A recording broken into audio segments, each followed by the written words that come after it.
নমস্কার বন্ধুরা, আপনারা দেখবেন আমরা খুব সহজে কিভাবে ভেজিটেবল মোমো বানিয়ে নিতে পারি। আপনারা চাইলে এখানে যে কোনো ধরনের সবজি ব্যবহার করতে পারেন।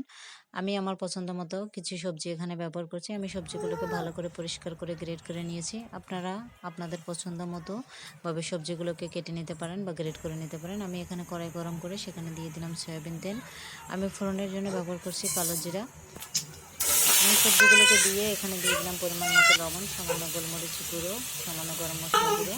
এটা আমার ঘরে তৈরি করা গরম মশলা। এরপরে সবজিটা হালকা ভেজে আমি নামিয়ে নিলাম। আমি আগে থেকে ডোটা তৈরি করে রেখেছিলাম। তারপর ছোট ছোট লেচি করে ছোট রুটি করে সেখানে পুর দিয়ে আমি মোমোর শেপ তৈরি করে নিচ্ছি। আপনারা যে কোনো ধরনের মোমোর শেপে তৈরি করতে পারেন। আমার কাছে এই শেপটাই ভালো লাগে, তাই আমি এটা করলাম। এদিকে একটা পাত্রে আমি চুলায় গরম পানি বসিয়ে দিয়েছি। সেখানে একটা স্ট্যানার দিয়ে স্ট্যানারে হালকা তেল মাখিয়ে আমি একটা একটা করে মোমো দিয়েছি আমি ভাপিয়ে নেওয়ার জন্য। মোমোটা দেওয়ার পরে আমি এখানে 5 মিনিট মতো সময় নিয়েছিলাম ভাপানোর জন্য। 5 মিনিট পরে আমি ঢাকনা খুলে মোমোটা নামিয়ে নিলাম। মোমোর চাটনি তৈরি করার জন্য আমি কড়াইয়ে তেল দিয়ে সেখানে দিয়ে দিচ্ছি পেঁয়াজ, রসুন, শুকনো লঙ্কা।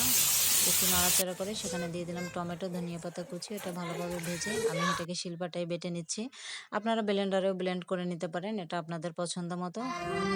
এই ফাইনালি আমার চাটনি রেডি, গরম গরম মোমো এবং চাটনি। ধন্যবাদ।